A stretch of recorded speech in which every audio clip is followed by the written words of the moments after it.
C'est que c'est un référendum. C'est très impoli pour Monsieur Vuhamel. Laissez-le continuer le débat. Mais est-ce que je pense est-ce que pas j'ai le droit de m'exprimer librement? Vous n'êtes pas le professeur ici, je crois. En tous les cas, il n'y a pas de professeur ici. Nous sommes en train de discuter d'égal à égal, comme des élus et des démocrates. Tout à fait. J'aime cette discussion.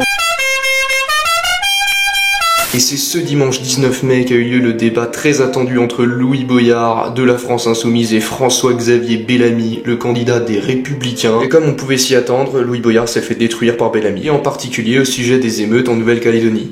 Parce que c'est ça en réalité votre intention, tant que les Calédoniens n'auront pas voté pour quitter la France, il faudra recommencer à voter. Tant qu'ils n'auront pas voté pour s'affranchir de la France, parce que votre but en réalité, c'est, et je le vois bien, c'est d'insulter la France.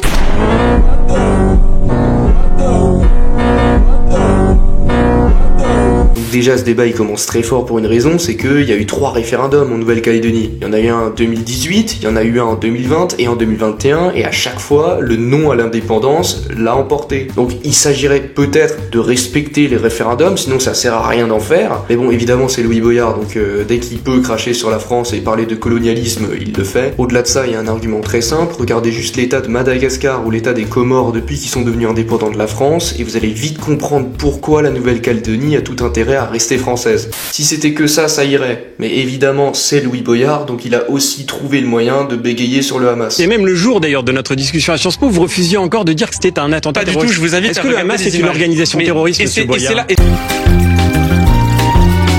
Israël a le droit, le devoir de se battre pour éradiquer le Hamas. Est-ce que il faut éradiquer le Hamas? Est-ce que vous êtes d'accord avec ça? Je vais vous répondre très rapidement. Déjà, premièrement, vous dites quelque chose qui, selon moi, montre votre inculture et votre manque de compétences sur ce dossier. C'est curieux comme vous répondez jamais par oui ou par non. C'est curieux comme vous répondez jamais par oui ou par non. Et vu que Louis Boyard met des plombes à répondre parce qu'il est évidemment mal à l'aise sur le Hamas, on va mettre le débat en temps réel en bas de l'écran, comme ça vous verrez à quel point LFI est ambigu sur cette question. Bref, de notre côté, il faut savoir une chose, c'est que l'Union Européenne classe évidemment le Hamas parmi les organisations terroristes, il y a aucune ambiguïté, c'est évident. Les seuls qui aujourd'hui ont un problème avec le Hamas et à dire que ce sont des terroristes, je ne sais pas pourquoi, mais c'est LFI. Et vous voyez, même si on a apporté cette nuance, Louis Boyard n'a toujours pas fini de noyer le poisson, donc on va accélérer un peu.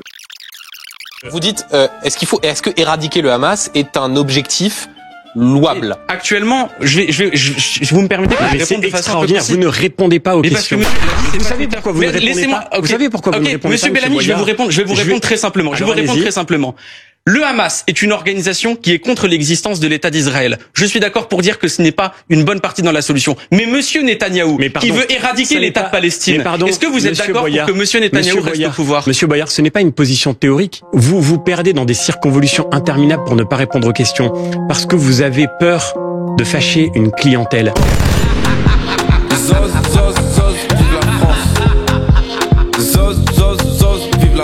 Ici, ce qui est intéressant, c'est que François-Xavier Bellamy prend un grand risque, puisqu'il fait référence directement à l'électorat de la France Insoumise, qui provient en grande partie de la population musulmane, à en croire les sondages. Par exemple, selon des sondages récents, on apprend que 38% de la population musulmane française aurait pour intention de voter pour LFI aux élections européennes. Le problème ici, c'est que ça soulève une question existentielle. Pourquoi est-ce que LFI aurait besoin d'être aussi ambigu sur le Hamas pour garder son électorat? Et ça, évidemment, encore une fois, ça met mal à l'aise Louis Boyard. Au passage, j'ouvre juste une petite parenthèse, j'ai vu qu'il y a 1% des musulmans qui votent pour Zemmour aux Européennes 2024 et 5% pour le Rassemblement National.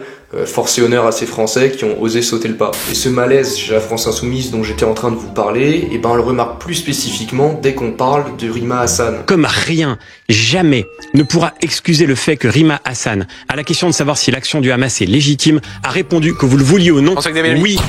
On lui pose la question, l'action du Hamas est-elle légitime? Elle répond oui. Et ce oui-là, je le répète, au regard du droit international. Vous êtes d'accord avec elle? L'action du Hamas est légitime au regard du droit international? Donc là, vous êtes en train d'expliquer que le droit international pourrait justifier le terrorisme islamiste. Mais attendez, vous racontez tout et n'importe quoi. Sincèrement, c'est insupportable. Mais c'est ce que vous êtes en train de nous expliquer. L'attaque du 7 octobre n'est pas conforme au droit international. Il s'agit de crimes de guerre. Merci, quand même. C'est d'ailleurs pour...